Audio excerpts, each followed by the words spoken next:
Good evening and welcome to the FITT Show. Financial information for today and tomorrow. I'm Bobby P. Kinzer. And I'm Thomas Doty. And we are the FITT Show. Financial information for today and tomorrow, helping our people get their finances in shape. How are you today, Thomas Doty? I am happy to be alive, my brother. Well, I'm so thankful that you are, because I would not be able to do this show thoroughly without your wonderful insight and expertise, my brother. So before we get started, just want to remind people that we do have a few things that we like for you to give out this disclosure statement that we're not investment advisors and and when we give advice, it's not for any one particular person, because as we always state on this show, everyone's portfolio, everyone's financial situation is different. But we're just trying to give you some information that you can use, general information that is very applicable, because you can then go and research and see how it applies to your actual financial situation. But we just want to give people some notice that that is the deal. Then we would like for you to click on the like button and the heart button, because that gives us more traction where we can reach more people. That's how the algorithms work on Facebook. But on YouTube, which we're also on, it's about subscribing. So go out there and subscribe to our show. And in Facebook Live, you can share. And we're hoping that you're not hoarding this information, for this great information for yourself, and you're giving it to other people, especially, I know, your family members, but even your co-workers and just friends, because this is some valuable information. I'm not biased, because the information we get is a lot of information that we know over our time, but we also, full disclosure, we pull information from a lot of publications. One especially that we like is Kiplinger and Smart News and other places like that, Bloomberg. So we get a lot of information everywhere. So we're not just relying on our own understanding. So, and we like to encourage you to go out there and look yourself, especially under Kiplinger, because they have some wonderful, very easy to read and understand articles all about different things. And on this show, we talk about everything from investing to credit, to financial goals, to mindset, to even estate planning and insurance, so and more, budgeting. But what we like for you to do is use that comment button and put in some ideas of some questions that you may have, or some topics you'd like for us to cover. And by the way, the more you put in that comment box, actually, that gives us even more traction than the like button and the heart button. So also, we use that comment button because we're in a virtual studio, and we like to make this interactive. And the way to make it interactive is by you responding in the comment box. So if you have some comments about what we're saying, please put it in the comment box. So we really appreciate that. And I think that's it for the administrative items, Dope. But we like to welcome everybody around the country. We do have people all around the country, but we even have people outside of the country, you all. And my friends over there in Great Britain, which is 6 hours difference, right? I sometimes get mixed up. It's 5, right? I get mixed up when the time changes, it becomes 6. So it's 5 hours difference. So they're up very late and checking us out. So we appreciate that. And check this out. We got people in Australia checking us out, man. So we expanded the globe. This is our 164th show, everyone. So Dope, kudos to you and be hanging in there. And we try to give you interesting topics. And like I said, please use the comment box if there are some topics that you'd like for us to cover.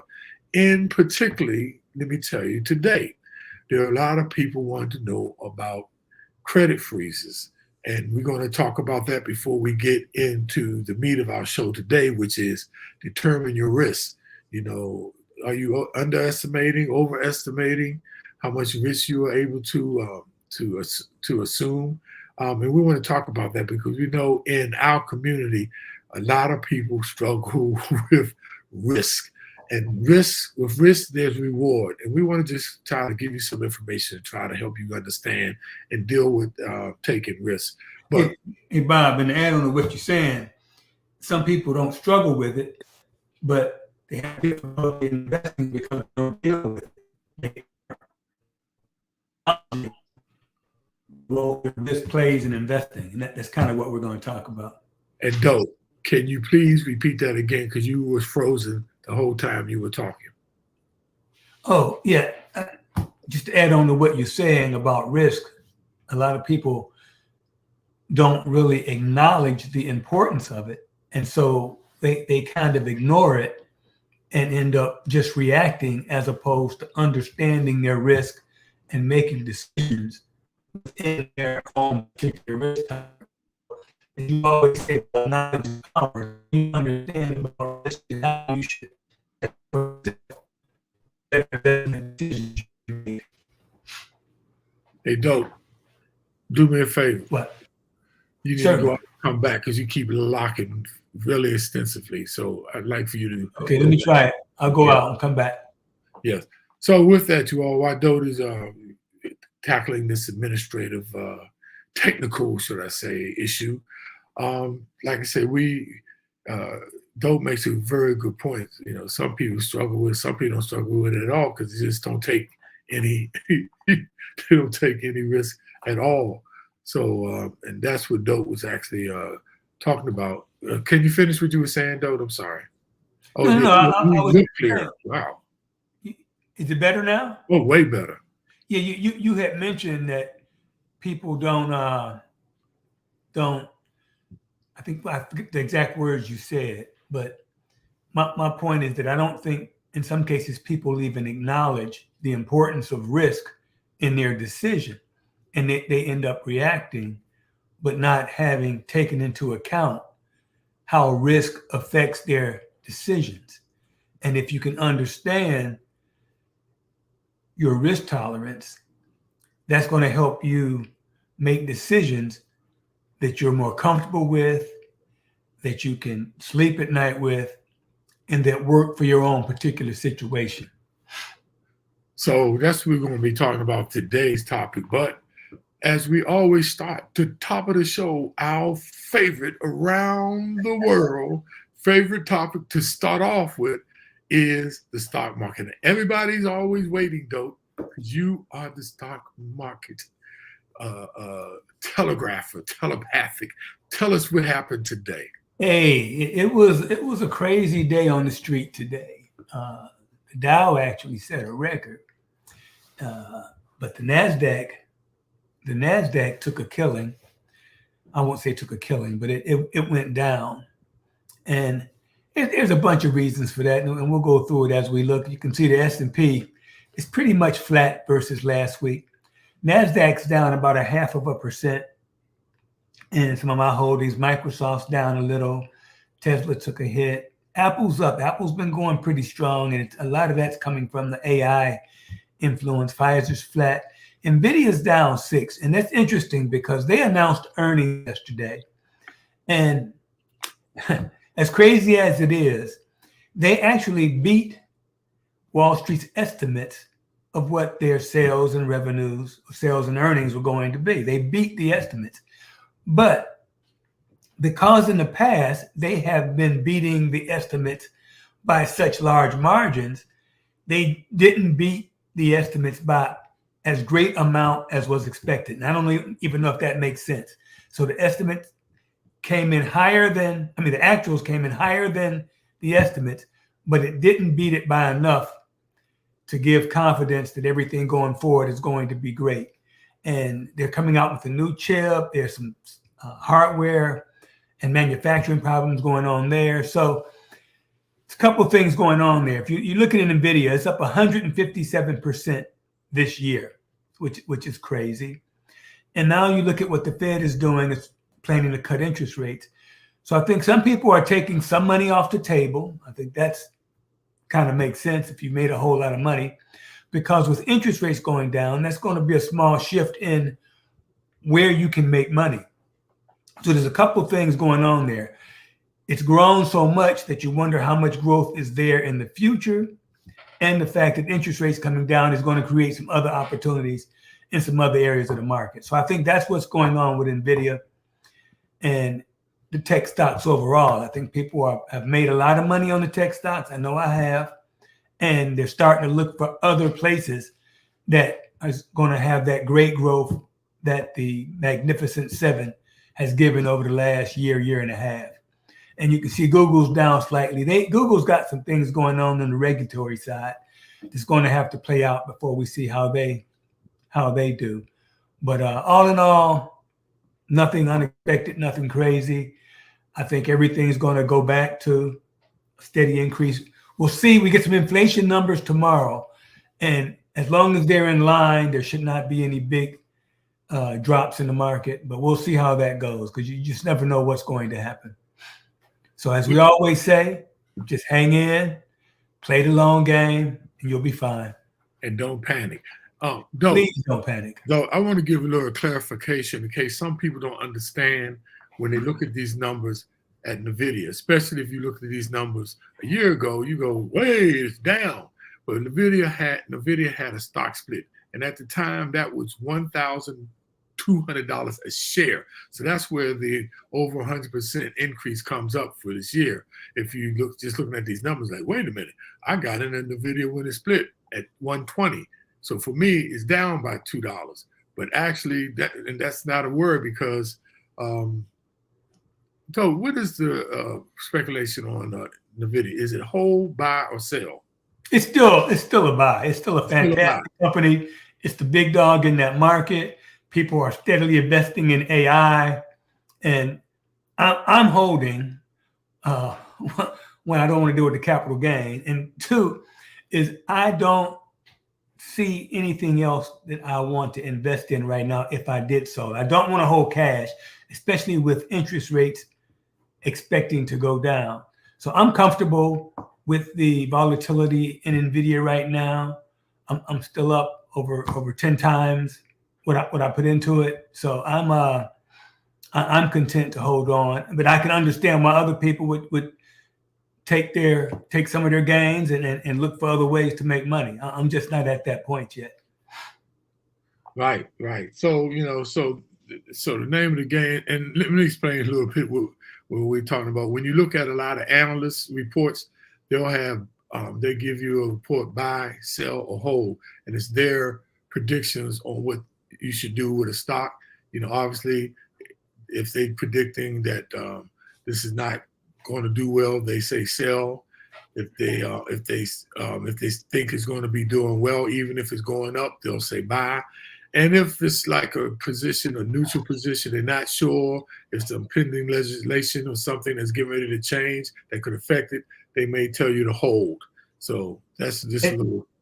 And Bob, a lot of times what they'll do, like in the case of Fidelity, they will give a recommendation based on a lot of analysts, maybe 30 analysts, right? Recommendation. So it's a kind of a consensus of whether they have it as a buy, a sell, a hold, or whether they're bullish on it. I'm looking to see right now what they have for NVIDIA, and I would bet that it's still a very bullish. On NVIDIA, they're still bullish on NVIDIA. So that's even above sell. I mean buy. Yeah. Excuse me. Yeah, they have a scale of, at least Fidelity does, of 1 to 10, and 10 is basically you crazy if you don't go out and buy this right now. And Apple, crazy. Apple's a 9.1 on that scale, which is very bullish. NVIDIA is an 8.5, Microsoft's a 7.8. But both of those, anything over a 7 is considered bullish. It's considered bullish. It does. So let me just ask you right quick. Apple, which is now today at 230, right? I got in at 110. Where did you get in on Apple at? My average cost on Apple is, let me see, 300. 164. No, below that. Hold on. No, that's the range. Hold on. I can tell you in 1 second. Very, very low. Details, purchases about 200 at 129. I got in. That's your average. No, that's what I got in at 129. You got it 129. Okay. Yeah. So you and right, we doubled. Not quite double, but I'm up about. I'm sorry, not quite double, because double would have been one. I'm up about 80%. Right. That's still good. Oh yeah. That was a good one. Yeah, that was a good one. That's a good again. one. So you look at their recommendations, and that's kind of I do look at that, but a lot of it is gut feel, and it's funny because there's a couple stocks I've missed, and two in particular, and it's I can kind of kick myself because one of them is Hoka, the shoes that everybody wears now, Hoka. Because my kids, I wear them. Yeah, my kids came to me and said, "Oh, Dad, you got to get some Hokas. These are the best shoes around." And this was over 2 years ago. And I don't know if you guys remember, but I told you that Peter Lynch, he's a guru who used to run the Fidelity Magellan Mutual Fund, and he always talked about just looking for keys, not necessarily analytics, but just more common sense. And my kids are telling me these shoes are great. They see them a lot at the gym. And so I started checking them out, and a lot of people at the gym are wearing them. And I talked to my son-in-law. We talked about buying it, and I don't know why I didn't. But when we looked at buying it, it was like about 186. And I think it's about 600 now. And so that's one I missed. That's what I missed. And also Lululemon was another one I missed. Again, that was one my daughter told me about how good quality their clothes are. They don't stink. They last forever, blah, blah, blah. And again, you see a lot of people wearing Lululemon stuff when I go to the gym. So those are two I missed, but I've hit on some. Pfizer has let me down. And Tesla's kind of up and down. I'm about even on Tesla, but I still think Tesla's in the long run is going to be okay.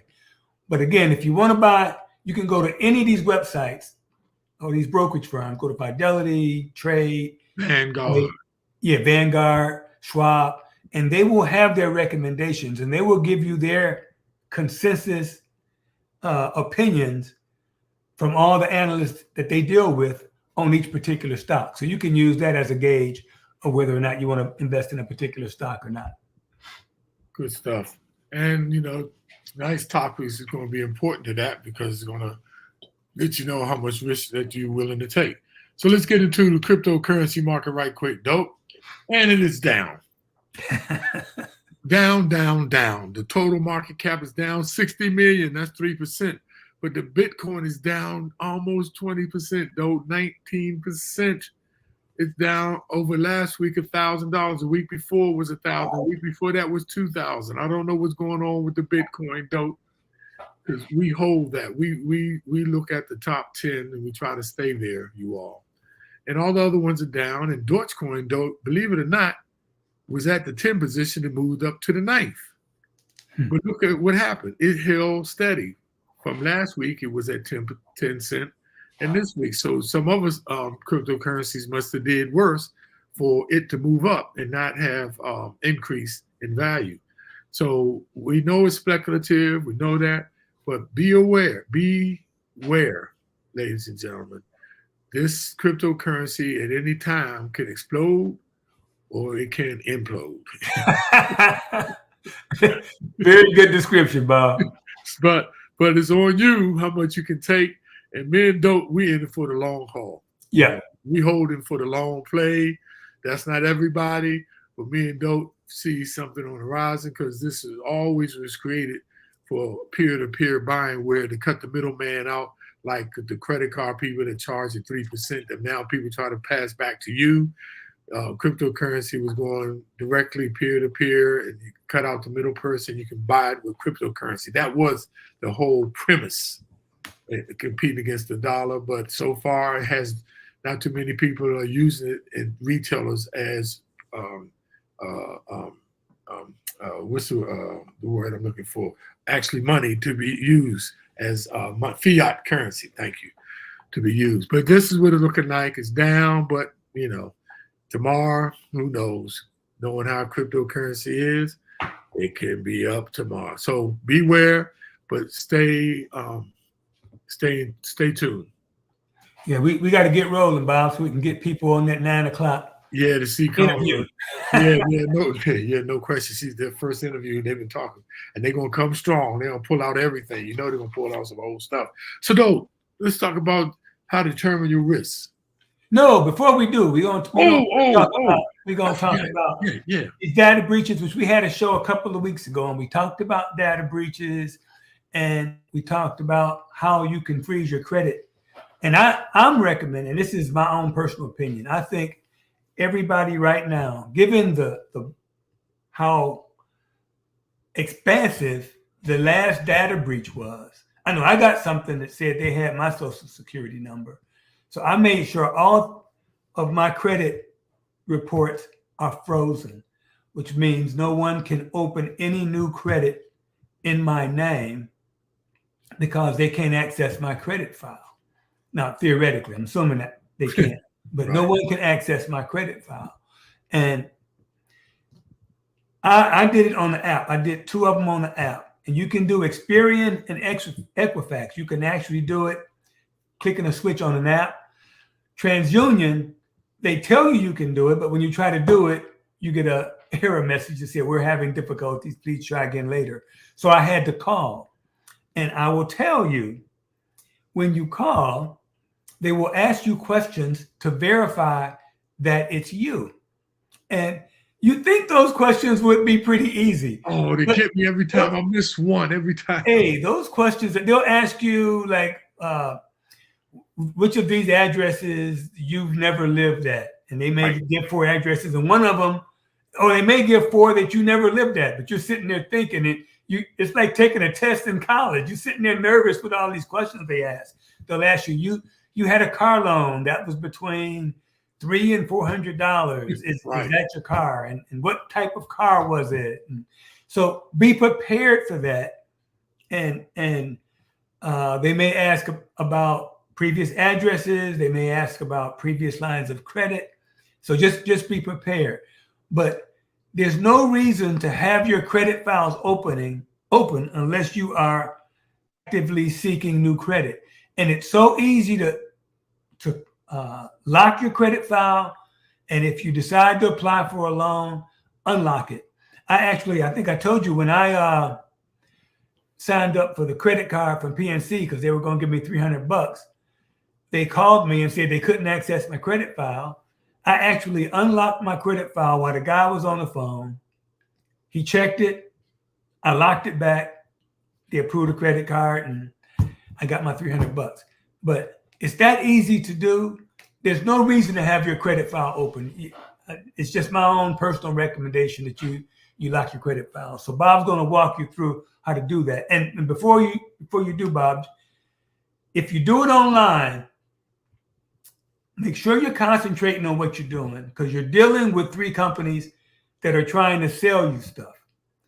You can do this is for free. It should not cost you any money. You should not have to sign up for anything to get this done. But they throw little things out there at you to try to make you sign up for different things. You don't have to sign up for anything. Go out there, lock your credit file, and be done with it. So before I walk you through it, I just want to make this statement, though. Now, remember, there are several other credit agencies out there. Okay, let's get this straight because people think it's only the 3: Equifax, TransUnion, and Experian. But there are other. But mostly all the retailers use one of the 3 major credit bureaus, right? So just get that straight. Don't think you're totally protected, because there are other credit agencies out there, like Credit Karma, for one, right? So, but these are the 3 major ones that most of the major retailers go to. And one other quick tip before we go, the reason why is because when people go to steal your social security number, they usually go to steal it from your credit. They go through where your credit is being offered, and that's where they steal your information, like your social security number, and then go file for other credit cards. So they steal it. And Experian. That's why I have Experian free for 3 years, because they had a major breach. Experian. So, so this is why. So, okay, listen. I just want to walk you through it right quick, you all, because a lot of you all asked how to do it. This is how we do it. Sound like Montel? Yeah. Okay. This is you are the life of the party, my brother. This is Experian, right? And this is what you'll see. Now, if you're not already, this is online, by the way. And if you haven't already applied to Experian, you don't have a sign in, this is how you can do it for your free credit file freeze, right? You just click on here, and it's going to go to here, and it's just going to ask you for your last 4 digits of your social and your phone number, and then it's going to, you need your phone, because it's going to do the second authentication check. They're going to send you a code, and then you put it in, and then you go through there, and you're going to be able to go to your place, and you can freeze your credit or unfreeze it, right? Other way you can do it is if you have the app, you can go through the app, and it's quick. Or, like Doe said, you can call them. There's 3 ways to put a freeze on and take it off: online, call, or app.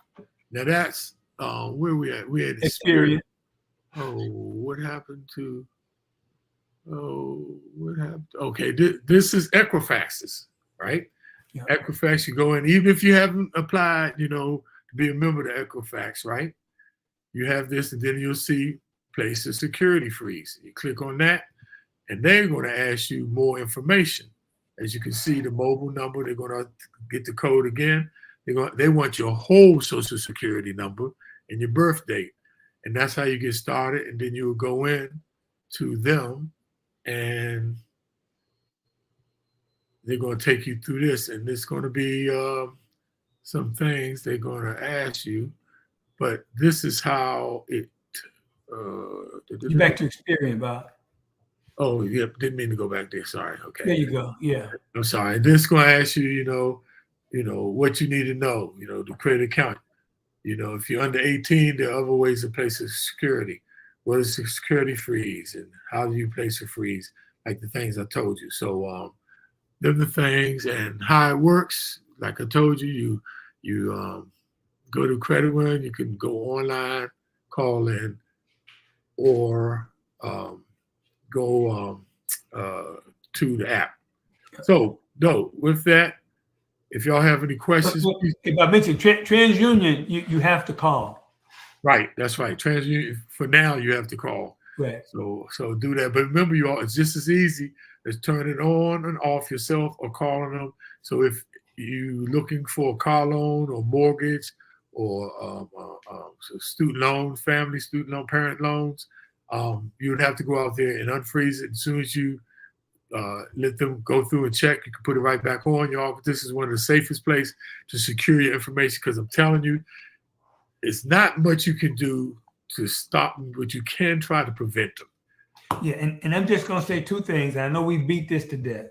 The first thing is you need to have alerts on your accounts to make sure nobody can get into your account. We talked about that, and we talked about the fact that now with AI, they can get your voice with a spam call, make a copy of it, and call different places that you frequent and try to get at your information. That's another reason not to answer the phone if you don't know who's calling you.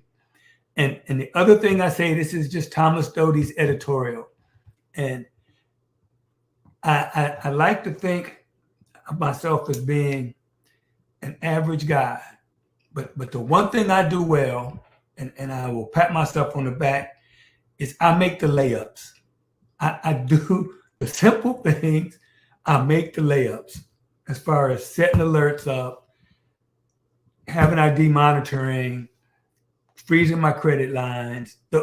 Those are the things that you can control.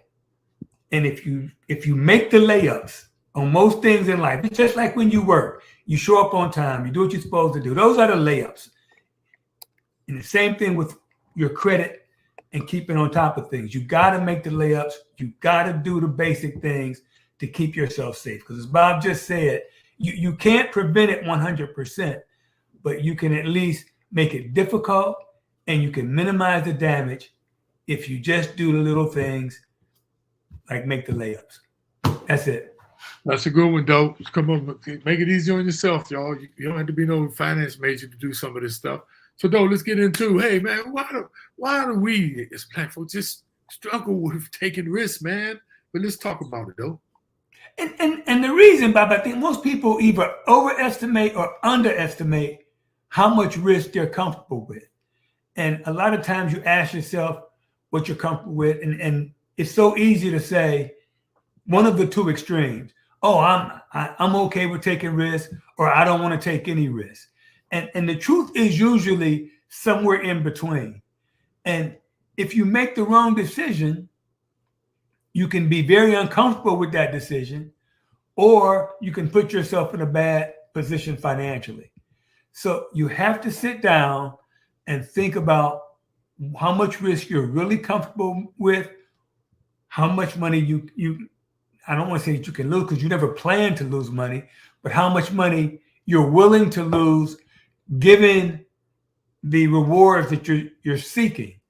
And so you may end up wanting to take more risk to try to go at that higher reward, or you may be uncomfortable taking that risk, and you may be happier with a lower reward with the lower risk. But you got to work through this in order to figure out where you should be, where you're comfortable, to make sure you're maximizing your rewards, given that you're minimizing the risk you're taking. Now, are you investing too conservatively, or not at all, in hopes of avoiding market declines? The biggest risk you face is not in the stock market. It's not reaching your long-term goals. When it comes to investing, you all, there are several components to risk.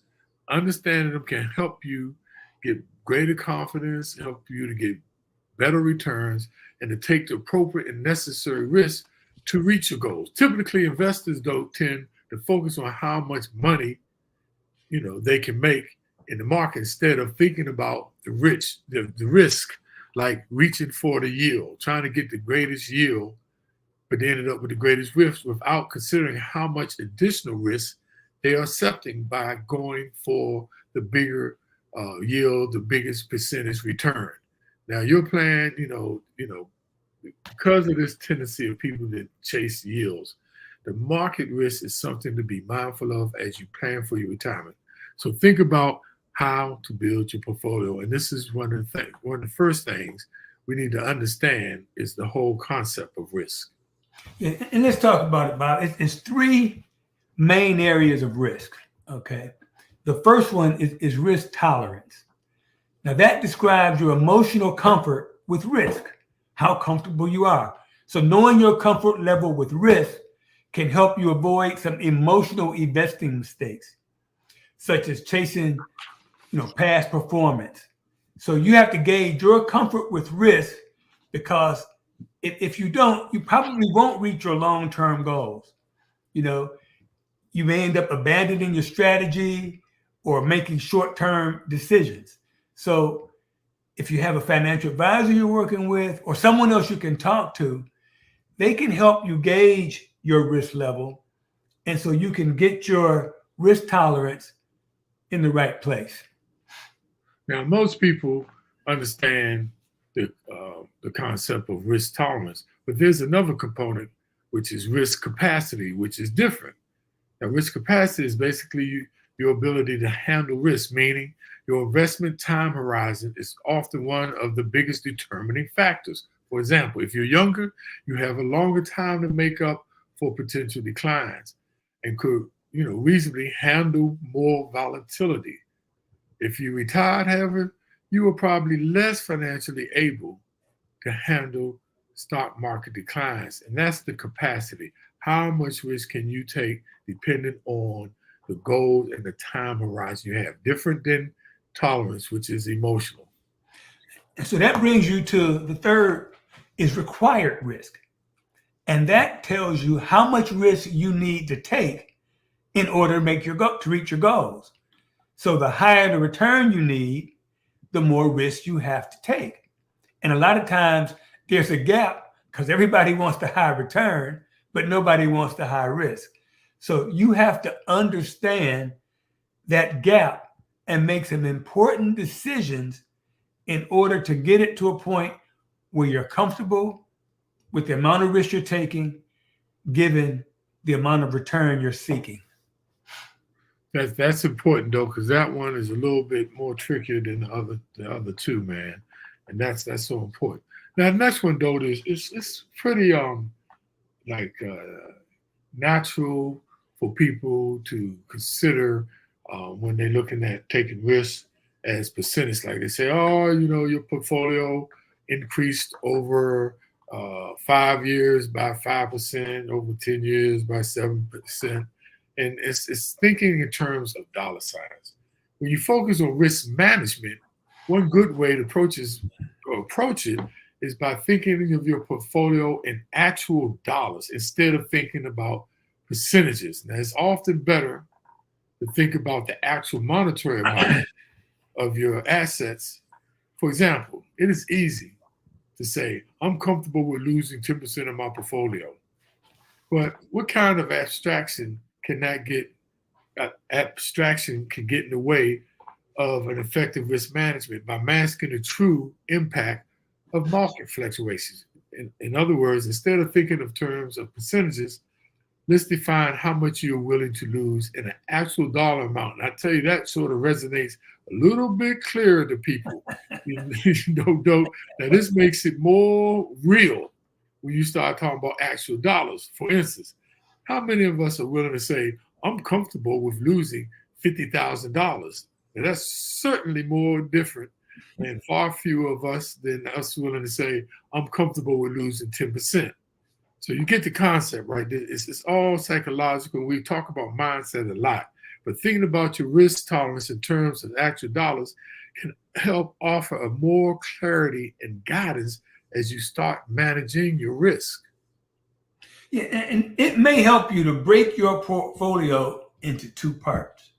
And that may be the easiest way to think through this. So basically, two different sides. If you're planning for retirement, for example. On one side, you could have all the investments that are exposed to risk or market risk, while the other side contains financial vehicles with no market exposure. And so as you create your portfolio and prepare for retirement, it may be a combination of financial vehicles on both sides. On the market investment side, you got stocks, funds, or new funds, you got buying currencies, 401ks, these investments have to grow. They also come with risk. Okay. And so on the other side, with no market exposure, you got, things like insurance policies or tax-exempt income. Stop right there. Yeah. That whole conversation you had was mumbled. It wasn't a good connection. I'm sorry, but can you just repeat what the heck's again? Going on? It's just should I go out? Should I go out and come back? Oh, you're back now. So go ahead. Can you just rehash a little bit of what you just said because we didn't get it? Okay, yeah. It might be easier to think of breaking your portfolio into two pieces. And one side is the side that's exposed to market risk, and the other side is the side that contains no market exposure at all. On the market investment side, you got your stocks, your mutual funds, your annuities, bonds, commodities, currencies, Bitcoin, all kind of things like that. And they had a potential to grow and give you a high return, but they also come with a lot of risk. Okay. On the other side, with no market exposure, you got things like life insurance policies, annuities, long-term care riders. You might have settlements. Those things have no market risk at all. So, excuse me. So you break it into two parts, and that might be the easiest way to look at it. and then you apply what Bob talked about, how much money you're willing to lose, it might be easier to look at it that way, realizing that the items with no market risk have very limited returns, but the items with market risk have the opportunity to have high returns. That's called risk versus reward. So, dope. Now, this is another one, and it's called risk factors, and you need to determine your top risk factors. Now, what I mean by that, this is the most important things you can do in building your portfolio, and it determines how much risk in the market, how much you can risk, in the market based on your age, health. These are risk factors, income, risk tolerance, and other variables. Now, you should also ask yourself how much of your assets you should have on the market side and how much you should have on the non-market side, right? There are no right or wrong answers, but you need to ask yourself these questions as you plan for your retirement. Now, of course, every individual has his or her own needs and goals, but on the whole, younger individuals can usually afford more risk, while those at or near retirement simply can't afford a major loss if the market had a downturn. We do understand that. Like we saw in 2008, everybody remember that. We took a 40% drop in people's 401k plans. But we all have different needs as we try to figure out how much of our portfolio should be on the market investment side and how much should be on the non-market side. But fortunately, there are qualified advisors and software programs out there that can help you figure out a lot of this about market risk so that you are comfortable with it. Okay, this is something you set up once, and it's not set it and forget it, okay? Because as you go through life, your situation changes. For example, as Bob mentioned earlier, when you're younger, you have much more time in order to recover if something goes wrong. So theoretically, the risk you take should be higher when you're younger because the time frame allows you time to recover if something does go wrong. As you get closer to retirement, your risk tolerance probably gets a little smaller because you don't want to gamble with the money you plan on living with. And at the same time, as you go through life, as you have kids, your risk changes. As you want to buy a house, your risk tolerance changes. So you have to look at it every now and then as your situation changes, because your fundamental thoughts of how much risk you're willing to take, that probably won't change, but your situation in life or your where you are in life may cause you to need to readjust and maybe take a little less risk or a little more risk, depending on where you are in your particular situation. So it's something you have to revisit from time to time as your situation changes and take a look and see if you need to tweak it because of what's going on in your life at that particular time. So you really have to get to a point where you set it up, and then it just needs minor tweaks as things change in your life. So, though, I just want to make this point about, like you're saying, being able to adjust, now and then how things change over time. I want to bring another example, and this also falls in line with my last topic of risk factors. Most older and retired investors need to reconsider their risk factors, as far as their time horizons go, because we're living longer, right?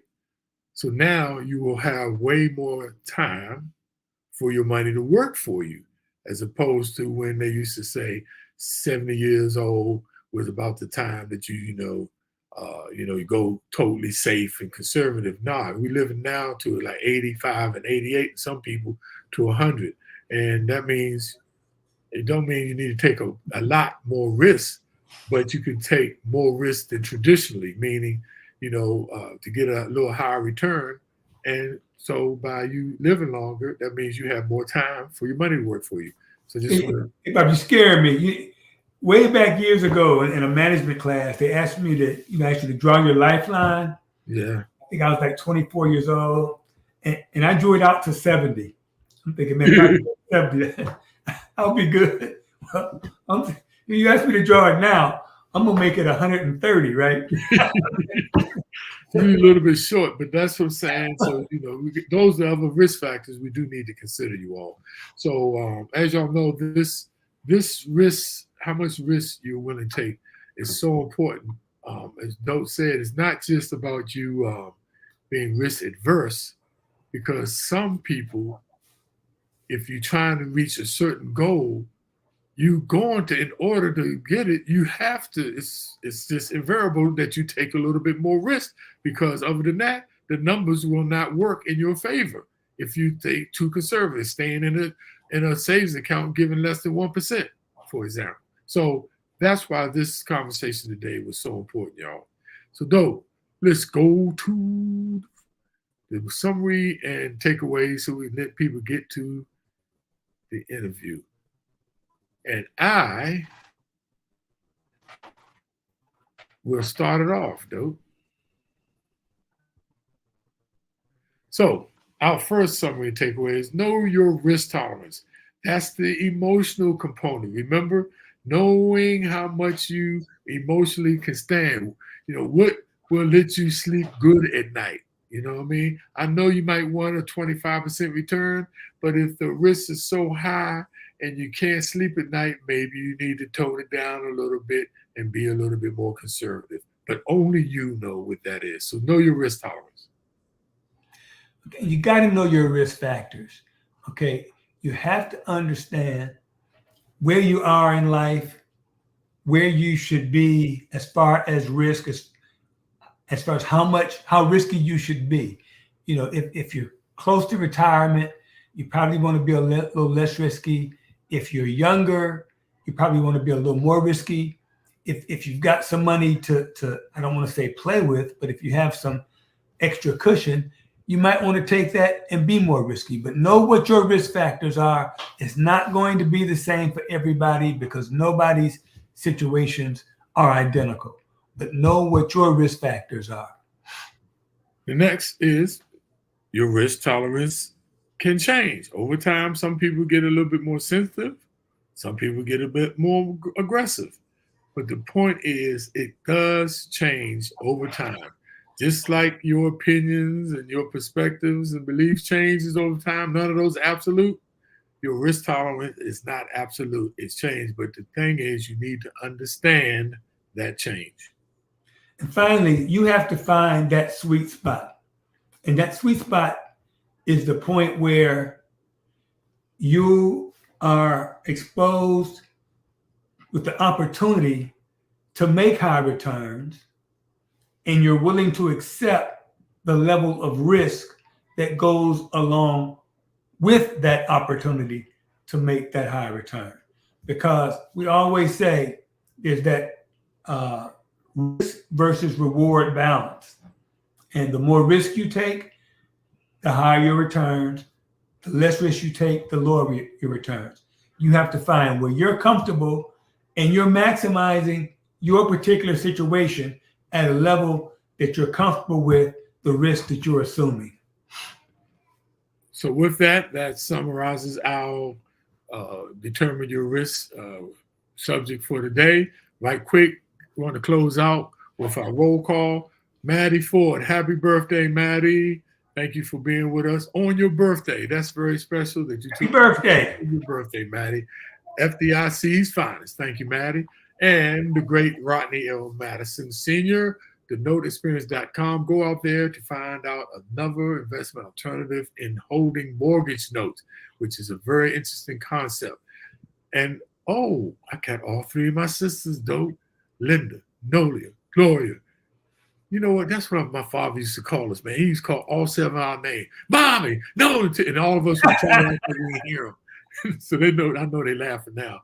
Joanne Skinner, Garnett Nickens, what's up, Garnett? Joanne Skinner, who's always a winner, and the wonderful the notorious Delta Woo Wooper, Nell Edwards Doty. What's up now? How are you, dearest? Oh, Carl, what's up, my brother? My little brother. What's up, Carl Chapman? Glad to see you there. And did I miss anybody? No, I think I got everybody. No, that is everybody. And Lottie Dottie next week will be 165. And we cannot live without the famous Big Bob quote of the night. It is much to get the most way that you can get greater peace, though, is to mind your own business. So with that, you all have a good night. And we will see you next week, same bat channel that time. And for some of y'all people who need to go back, this recording will be out there on Facebook and on YouTube if you want to go back and see about when we were talking about the credit freeze. Remember, under freeze your credit files. Yeah, right. There you go. All right, lock those credit files. And remember, under experience, you won't see credit freeze, you see credit lock, same thing. All right, with that, you all have a great evening and see you next week. Peace be with you.